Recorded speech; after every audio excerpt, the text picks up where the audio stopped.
Kembali lagi di kisah Abu Nawas. Jangan lupa subscribe dan like dengan penuh kisah menariknya. Diusir dari kota. Mimpi buruk yang dialami Baginda Raja Harun al-Rasyid tadi malam menyebabkan Abu Nawas diusir dari negeri kelahirannya sendiri. Abu Nawas tidak berdaya. Bagaimanapun dia harus segera menyingkir meninggalkan negerinya tercinta hanya karena mimpi. Masih jelas terngiang-ngiang kata-kata Baginda Raja di telinga Abu Nawas. Tadi malam aku bermimpi bertemu dengan seorang laki-laki tua, lah mengenakan jubah putih, lah berkata bahwa negerinya akan ditimpa bencana bila orang yang bernama Abu Nawas masih tetap tinggal di negeri ini, lah harus diusir dari negeri ini sebab orang itu membawa kesialan, lah boleh kembali ke negerinya dengan syarat tidak boleh dengan berjalan kaki, berlari, merangkak, melompat-lompat dan menunggang keledai atau binatang tunggangan yang lain, kata Baginda Raja kepada Abu Nawas. Akhirnya dengan bekal yang diperkirakan cukup, Abu Nawas pun mulai meninggalkan rumah dan istrinya. Istri Abu Nawas hanya bisa mengiringi kepergian suaminya dengan derayan air mata. Sudah 2 hari penuh Abu Nawas mengendarai keledainya. Bekal yang dibawanya mulai menipis. Abu Nawas tidak terlalu meratapi pengusiran dirinya dengan kesedihan yang terlalu mendalam. Sebaliknya, Abu Nawas merasa bertambah yakin bahwa Tuhan Yang Maha Perkasa akan segera menolongnya keluar dari kesulitan yang sedang melilit pikirannya. Bukankah tiada seorang teman pun yang lebih baik daripada Allah SWT dalam saat-saat seperti itu, pikir Abu Nawas di dalam hati. Setelah beberapa hari Abu Nawas berada di negeri orang, ia mulai diserang rasa rindu yang menyayat-nyayat hatinya yang paling dalam.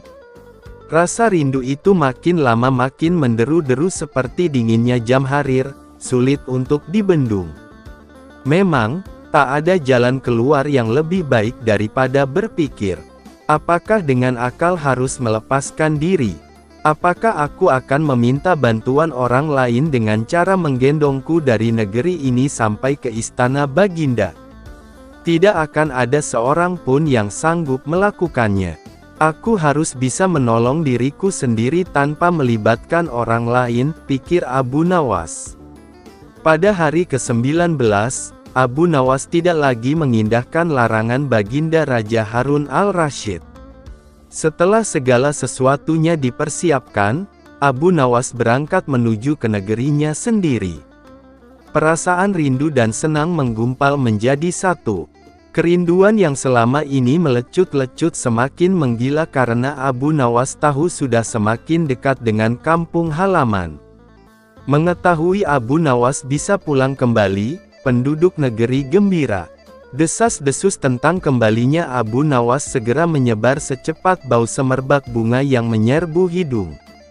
Kabar kepulangan Abu Nawas juga sampai ke telinga Baginda Raja Harun al-Rasyid. Baginda juga merasa gembira mendengar berita itu, tetapi dengan alasan yang sama sekali berbeda. Rakyat gembira melihat Abu Nawas pulang kembali karena mereka mencintainya, sedangkan Baginda Raja gembira mendengar Abu Nawas pulang kembali karena beliau merasa yakin kali ini pasti Abu Nawas tidak akan bisa mengelak dari hukuman. Namun Baginda amat kecewa dan merasa terpukul melihat cara Abu Nawas pulang ke negerinya.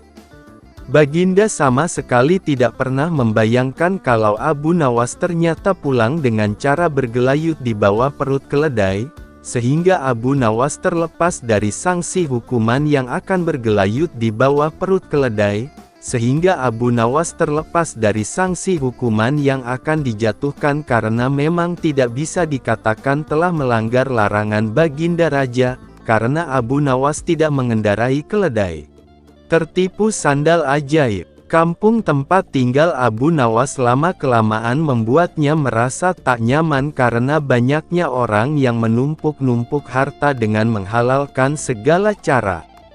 Otomatis hal ini membuat Abu Nawas gusar, karena sebagai seorang ulama, Abu Nawas berpikir bahwa hal itu bertentangan dengan ajaran agama. Untuk menghentikan perbuatan buruk tersebut, Abu Nawas memutar otak mencari ide yang tepat untuk menyadarkan banyak orang. Setelah berpikir panjang, akhirnya ia menemukan ide cemeriang, yaitu ide sandal ajaib.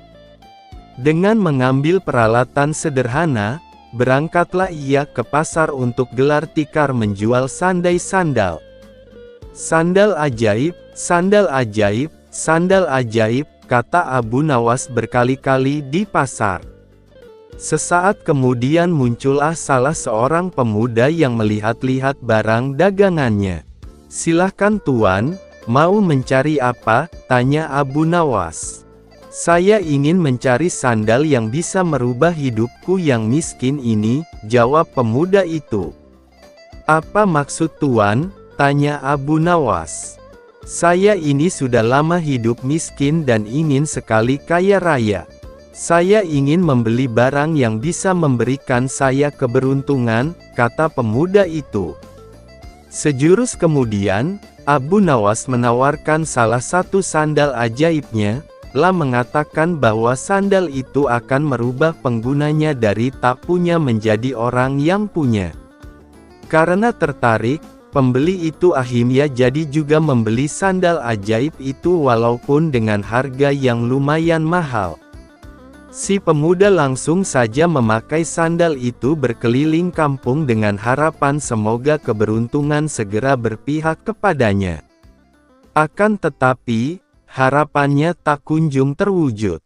Jangankan keberuntungan, si pemuda malah dikira pencuri di kampung tersebut.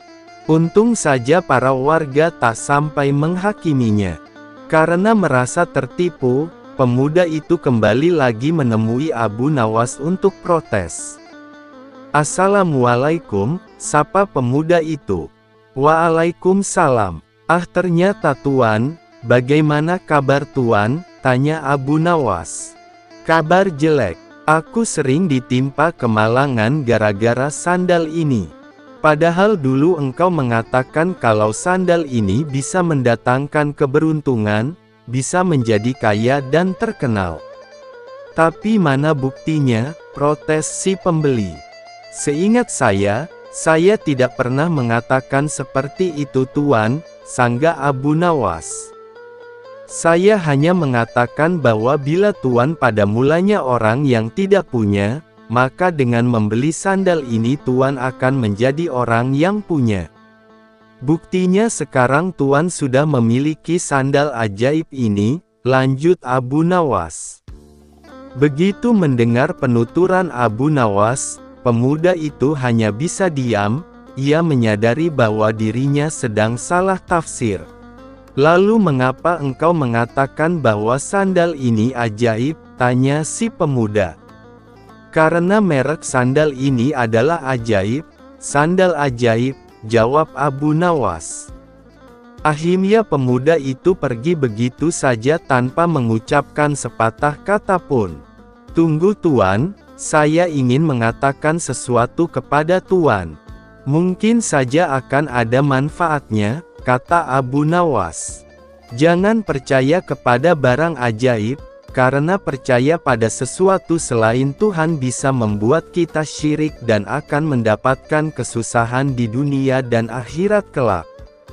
Buktinya sebagaimana yang Tuan alami ini.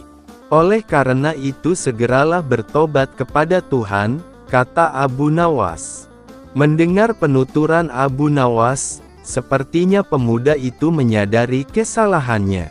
Ternyata banyak sekali hal-hal yang bisa membawa kepada perbuatan yang dimurkai Tuhan. Mulai saat itulah ia bertobat kepada Tuhan. Debat tentang ayam dan telur. Melihat ayam betinanya bertelur, Baginda tersenyum. Beliau lalu memanggil pengawal agar mengumumkan kepada rakyat bahwa kerajaan akan mengadakan sayembara untuk umum. Sayembara itu berupa pertanyaan yang mudah tetapi memerlukan jawaban yang tepat dan masuk akal. Barang siapa yang bisa menjawab pertanyaan itu akan mendapat imbalan yang amat menggiurkan, yakni 1 pundi penuh uang emas. Tetapi bila tidak bisa menjawab, maka hukuman yang menjadi akibatnya. Banyak rakyat yang ingin mengikuti sayembara itu, terutama orang-orang miskin. Beberapa dari mereka sampai meneteskan air liur. Namun mengingat beratnya hukuman yang akan dijatuhkan, maka tak mengherankan bila pesertanya hanya 4 orang. Dan salah satu dari para peserta yang amat sedikit itu adalah Abu Nawas. Aturan main sayembara itu ada 2.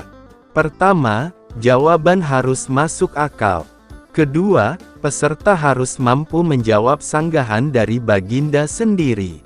Pada hari yang telah ditetapkan, para peserta sudah siap di depan panggung. Baginda duduk di atas panggung. Beliau memanggil peserta pertama. Peserta pertama maju dengan tubuh gemetar. Baginda bertanya pada peserta pertama, "Manakah yang lebih dahulu, telur atau ayam?" tanya Baginda. "Telur," jawab peserta pertama. "Apa alasannya?" tanya Baginda. "Bila ayam lebih dahulu itu tidak mungkin, karena semua ayam asalnya dari telur," kata peserta pertama menjelaskan. "Kalau begitu siapa yang mengerami telur itu?" tanya Baginda lagi. Peserta pertama pucat pasi, wajahnya putih seperti kertas, tidak bisa menjawab, dan tanpa ampun ia dimasukkan ke dalam penjara. Kemudian peserta kedua maju. Dia lalu berkata kepada Baginda, "Paduka yang mulia, sebenarnya telur dan ayam itu tercipta dalam waktu yang bersamaan," kata peserta kedua. "Bagaimana bisa bersamaan?" tanya Baginda. "Bila ayam lebih dahulu itu tidak mungkin, karena ayam berasal dari telur. Dan bila telur lebih dahulu itu juga tidak mungkin, karena telur tidak bisa menetas tanpa dierani," kata peserta kedua dengan mantap. "Bukankah ayam betina bisa bertelur tanpa ayam jantan?" sanggah Baginda memojokkan. Peserta kedua pun bingung dan tidak bisa menjawab, pun dijebloskan ke dalam penjara. Lalu giliran peserta ketiga. Dia berkata kepada Baginda Raja, "Tuanku yang mulia, sebenarnya ayam tercipta lebih dahulu daripada telur," kata peserta ketiga. "Sebutkan alasanmu," kata Baginda. "Menurut hamba, yang pertama tercipta adalah ayam betina," kata peserta ketiga meyakinkan. "Lalu bagaimana ayam betina bisa beranak pinak seperti sekarang sedangkan ayam jantan tidak ada?" kata Baginda memancing. "Ayam betina bisa bertelur tanpa ayam jantan. Telur itu dirami sendiri lalu menetas dan menurunkan anak ayam jantan, kemudian menjadi ayam jantan dewasa dan mengawini induknya sendiri." Peserta ketiga berusaha menjelaskan, "Bagaimana jika ayam betina mati sebelum ayam jantan yang sudah dewasa sempat mengawininya?" tanya Baginda. Peserta ketiga pun tidak bisa menjawab sanggahan Baginda, dan ia pun dimasukkan ke penjara. Kini tibalah giliran Abu Nawas. "Yang pasti adalah telur dulu, baru ayam," kata Abu Nawas. "Coba terangkan secara logis," kata Baginda ingin tahu. "Ayam bisa mengenal telur. Sebaliknya telur tidak mengenal ayam," kata Abu Nawas singkat. Agak lama Baginda Raja merenung. Kali ini Baginda tidak menyanggah alasan Abu Nawas. Memindahkan istana raja. Baginda Raja baru saja membaca kitab tentang kehebatan Raja Sulaiman yang mampu memerintahkan para jin untuk memindahkan singgasana Ratu Bilqis di dekat istananya. Baginda tiba-tiba merasa tertarik. Hatinya mulai tergelitik untuk melakukan hal yang sama. Mendadak beliau ingin istananya dipindahkan ke atas gunung agar bisa lebih leluasa menikmati pemandangan di sekitar. Dan bukankah hal itu tidak mustahil bisa dilakukan karena ada Abu Nawas yang amat cerdik di negerinya? Tanpa membuang waktu, Abu Nawas segera dipanggil untuk menghadap Baginda Raja Harun al-Rasyid. Setelah Abu Nawas dihadapkan, Raja pun berkata kepada Abu Nawas, "Abu Nawas, engkau harus memindahkan istanaku ke atas gunung agar aku lebih leluasa melihat negeriku," kata Baginda sambil melirik reaksi Abu Nawas. Abu Nawas tidak langsung menjawab, ia berpikir sejenak hingga keningnya berkerut. Tidak mungkin menolak perintah Baginda kecuali kalau memang ingin dihukum. Akhirnya Abu Nawas terpaksa menyanggupi proyek raksasa itu. Ada satu lagi, permintaan dari Baginda, yakni pekerjaan itu harus diselesaikan hanya dalam waktu sebulan. Abu Nawas pun pulang dengan hati yang bingung. Setiap malam ia hanya berteman dengan rembulan dan bintang-bintang. Hari-hari dilewatinya dengan kegundahan. Tak ada hari yang lebih berat dalam hidup Abu Nawas kecuali hari-hari itu. Tetapi pada hari ke-9 ia tidak lagi merasa gundah gulana. Keesokan harinya Abu Nawas menuju istana, menghadap Baginda untuk membahas pemindahan istana. Dengan senang hati Baginda Raja pun mendengarkan apa yang ingin dikatakan Abu Nawas. "Ampun tuanku, hamba datang ke sini hanya untuk mengajukan usul untuk memperlancar pekerjaan hamba nanti," kata Abu Nawas. "Apa usul itu?" tanya Baginda. "Hamba akan memindahkan istana Paduka yang mulia tepat pada hari raya Idul Kurban yang kebetulan hanya kurang 20 hari lagi," kata. "Hamba akan memindahkan istana Paduka yang mulia tepat pada hari raya Idul Kurban yang kebetulan hanya kurang 20 hari lagi," kata Abu Nawas. "Kalau hanya itu usulmu, baiklah," kata Baginda. "Satu lagi Baginda," Abu Nawas menambahkan. "Apa lagi?" tanya Baginda. "Hamba mohon Baginda menyembelih 10 ekor sapi yang gemuk untuk dibagikan langsung kepada para fakir miskin," kata Abu Nawas. "Usulmu ku terima," jawab Baginda menyetujui. Abu Nawas pun pulang dengan perasaan riang gembira. Kini tidak ada lagi yang perlu dikhawatirkan. Toh nanti bila waktunya sudah tiba, ia pasti akan dengan mudah memindahkan istana Baginda Raja. Jangankan hanya memindahkan ke puncak gunung, ke dasar samudera pun Abu Nawas sanggup. Desas-desus mulai tersebar ke seluruh pelosok negeri. Hampir semua orang harap-harap cemas. Tetapi sebagian besar rakyat merasa yakin atas kemampuan Abu Nawas. Karena selama ini Abu Nawas belum pernah gagal melaksanakan tugas-tugas aneh yang dibebankan di atas pundaknya. Namun ada juga beberapa orang yang meragukan keberhasilan Abu Nawas kali ini. Saat-saat yang dinanti-nantikan pun tiba. Rakyat berbondong-bondong menuju lapangan untuk melakukan salat hari raya Idul Adha. Dan seusai salat, 10 sapi sumbangan Baginda Raja disembelih lalu dimasak dan kemudian segera dibagikan kepada fakir miskin. Kini giliran Abu Nawas yang harus melaksanakan tugas berat itu. Abu Nawas berjalan menuju istana diikuti oleh rakyat. Sesampainya di depan istana, Abu Nawas bertanya kepada Baginda Raja, "Ampun tuanku yang mulia, apakah istana sudah tidak ada orangnya lagi?" tanya Abu Nawas. "Tidak ada," jawab Baginda Raja singkat. Kemudian Abu Nawas berjalan beberapa langkah mendekati istana, lah berdiri sambil memandangi istana. Abu Nawas berdiri mematung seolah-olah ada yang ditunggu.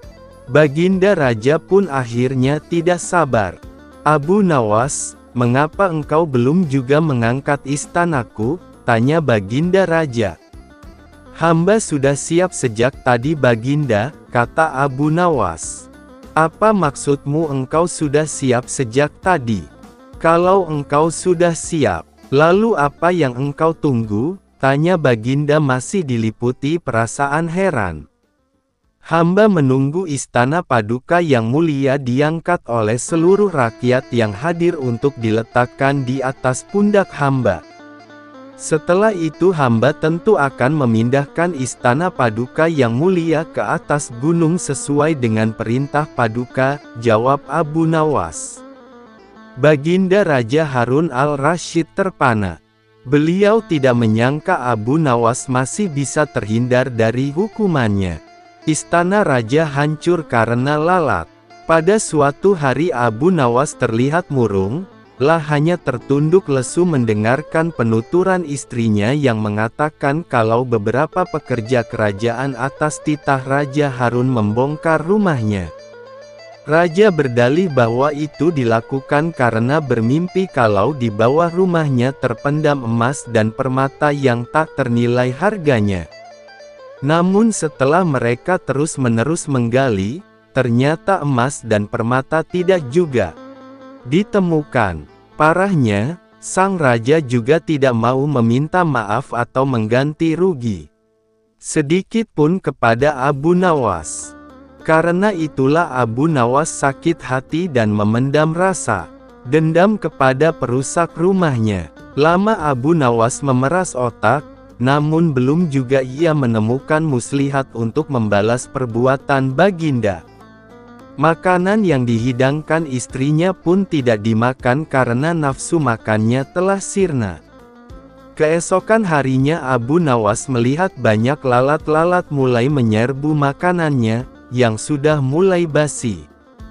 Begitu melihat lalat-lalat itu berterbangan, Abu Nawas tiba-tiba saja tertawa riang seolah mendapatkan ide. "Tolong ambilkan kain penutup untuk makananku dan sebatang besi," kata Abu Nawas kepada istrinya. Dengan wajah berseri-seri Abu Nawas berangkat menuju istana. Setiba di istana, Abu Nawas membungkuk memberi hormat kepada Raja Harun. Raja Harun terkejut atas kedatangan Abu Nawas di hadapan para menterinya. Raja Harun pun mempersilahkan Abu Nawas untuk menghadap. "Ampun tuanku, hamba menghadap tuanku Baginda hanya untuk mengadukan perlakuan tamu-tamu yang tidak diundang. Mereka memasuki rumah hamba tanpa izin dan berani memakan makanan hamba," lapor Abu Nawas. "Siapakah tamu-tamu tak diundang itu wahai Abu Nawas?" tanya Baginda dengan bijaksana. "Lalat-lalat ini tuanku," jawab Abu Nawas sambil membuka penutup piringnya. "Kepada siapa lagi kalau bukan kepada paduka junjungan hamba, hamba mengadukan perlakuan yang tidak adil ini," lanjut Abu Nawas. "Lalu, keadilan seperti apa yang engkau inginkan dariku?" tanya Baginda Raja penasaran. "Hamba hanya menginginkan izin tertulis dari Baginda sendiri agar hamba bisa dengan leluasa menghukum lalat-lalat yang nakal itu," jawab Abu Nawas memulai muslihatnya. Akhirnya Raja Harun dengan terpaksa membuat surat izin yang isinya memperkenankan Abu Nawas untuk memukul lalat-lalat itu dimanapun mereka hinggap. Setelah mendapat izin tertulis itu, Abu Nawas mulai mengusir lalat-lalat di piringnya. Setelah mendapat izin tertulis itu, Abu Nawas mulai mengusir lalat-lalat di piringnya hingga mereka terbang dan hinggap di sana-sini. Dengan menggunakan tongkat besi yang dibawanya dari rumah, Abu Nawas mulai mengejar dan memukuli lalat-lalat itu. Ketika hinggap di kaca, Abu Nawas dengan tenang dan leluasa memukul kaca itu hingga pecah. Kemudian vas bunga nan indah milik sang raja juga ikut terkena pukul dan pecah. Akhirnya, hanya dalam beberapa menit saja seluruh perabot istana hancur berkeping-keping. Raja Harun tidak bisa berbuat apa-apa kecuali menyadari kekeliruannya yang telah dilakukan terhadap Abu Nawas dan keluarganya. Setelah merasa puas, Abu Nawas mohon diri. Barang-barang kesayangan Raja Harun banyak yang hancur. Bukan cuma itu saja, Raja juga menanggung rasa malu. Kini dia sadar betapa kelirunya telah berbuat semena-mena kepada Abu Nawas. Menjadikan Raja sebagai budak. Kadangkala untuk menunjukkan sesuatu kepada sang Raja, Abu Nawas tidak bisa hanya sekedar melaporkannya secara lisan. Raja harus mengetahui dengan mata kepalanya sendiri, bahwa masih banyak di antara rakyatnya yang hidup sengsara. Ada saja praktek jual beli budak di kalangan masyarakat kerajaan. Dengan tekad yang bulat, Abu Nawas merencanakan menjual Baginda Raja. Karena menurut Abu Nawas, hanya Baginda Raja yang paling patut untuk dijual. Bukankah selama ini Baginda Raja selalu mempermainkan dirinya dan menyengsarakan pikirannya? Maka sudah sepantasnya lah kalau sekarang giliran Abu Nawas menghadap dan berkata kepada Baginda Raja Harun al-Rasyid. Ada sesuatu yang amat menarik yang akan hamba sampaikan hanya kepada Paduka yang mulia, kata Abu Nawas. Apa itu wahai Abu Nawas? Tanya Baginda langsung tertarik. Sesuatu yang hamba yakin belum pernah terlintas di dalam benak Paduka yang mulia, kata Abu Nawas meyakinkan. Kalau begitu cepatlah ajak aku ke sana untuk menyaksikannya, kata Baginda Raja tanpa rasa curiga sedikit pun. Tetapi Baginda, kata Abu Nawas sengaja tidak melanjutkan kalimatnya. Tetapi apa? Tanya Baginda tidak sabar. Bila Baginda tidak menyamar sebagai rakyat biasa, maka pasti nanti akan banyak orang yang ingin ikut menyaksikan benda ajaib itu, kata Abu Nawas.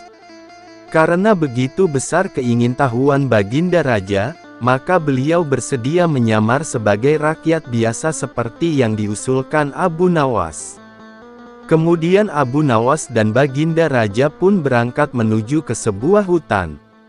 Setibanya di hutan, Abu Nawas meminta Baginda Raja mendekati sebuah pohon yang rindang dan memohon kepadanya untuk menunggu di situ. Sementara itu Abu Nawas diam-diam menemui seorang badui yang pekerjaannya menjual budak. Abu Nawas mengajak pedagang budak itu untuk melihat calon budak yang akan dijualnya dari jarak yang agak jauh. Abu Nawas beralasan bahwa sebenarnya calon budak itu adalah teman dekatnya. Maka dari itu Abu Nawas tidak tega menjualnya di depan mata. Setelah pedagang budak itu memperhatikan dari kejauhan, ia pun merasa cocok. Abu Nawas lalu membuatkan surat kuasa yang menyatakan bahwa pedagang budak sekarang mempunyai hak penuh atas diri orang yang sedang duduk di bawah pohon rindang itu. Abu Nawas lantas pergi begitu saja setelah menerima beberapa keping uang emas dari pedagang budak itu. Baginda Raja masih menunggu Abu Nawas ketika pedagang budak menghampirinya, lah belum tahu mengapa Abu Nawas belum juga menampakkan batang hidungnya. Baginda juga merasa heran mengapa ada orang lain di situ. "Siapa engkau?" tanya Baginda Raja kepada pedagang budak. "Aku adalah tuanmu sekarang," kata pedagang budak kasar. Tentu saja pedagang budak itu tidak mengenali Baginda Raja Harun al-Rasyid dalam pakaian yang amat sederhana. "Apa maksud perkataanmu tadi?" tanya Baginda Raja dengan wajah merah padam.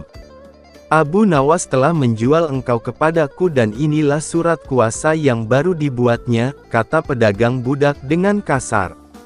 "Abu Nawas menjual diriku kepadamu," kata Baginda makin murka. "Ya," bentak pedagang budak. "Tahukah engkau siapa aku ini sebenarnya?" tanya Baginda geram. "Tidak dan itu tidak perlu," kata pedagang budak seenaknya. Lalu ia menyeret budak barunya itu ke belakang rumah. Raja Harun al-Rasyid diberi parang dan diperintahkan untuk membelah kayu. Begitu banyak tumpukan kayu di belakang rumah Badui itu, sehingga memandangnya saja Raja Harun al-Rasyid sudah merasa ngeri, apalagi harus mengerjakannya. "Ayo kerjakan," bentak Badui itu. Raja Harun al-Rasyid mencoba memegang kayu dan mencoba membelahnya, namun si Badui merasa aneh saat melihat cara Raja Harun al-Rasyid memegang parang. "Kau ini bagaimana? Bagian parang yang tumpul kau arahkan ke kayu? Sungguh bodoh sekali," seru Badui itu marah. Raja Harun al-Rasyid mencoba membalik parang hingga bagian yang tajam terarah ke kayu, mencoba membelahnya, namun tetap saja pekerjaannya terasa aneh dan kaku bagi si Badui. "Oh, beginikah derita orang-orang miskin mencari sesuap nasi, harus bekerja keras lebih dahulu. Wah, lama-lama aku tak tahan juga," gumam Raja Harun al-Rasyid. Si Badui menatap Raja Harun al-Rasyid dengan pandangan heran dan lama-lama menjadi marah, merasa rugi barusan membeli budak yang bodoh. "Hai Badui, cukup, aku tak tahan lagi," kata sang raja. "Kurang ajar, kau budakku dan harus patuh kepadaku," kata Badui itu sembari memukul Baginda. Tentu saja raja yang tak pernah disentuh orang, ia menjerit keras saat dipukul kayu. "Hai Badui, aku adalah rajamu, Raja Harun al-Rasyid," kata Baginda sambil menunjukkan tanda kerajaannya.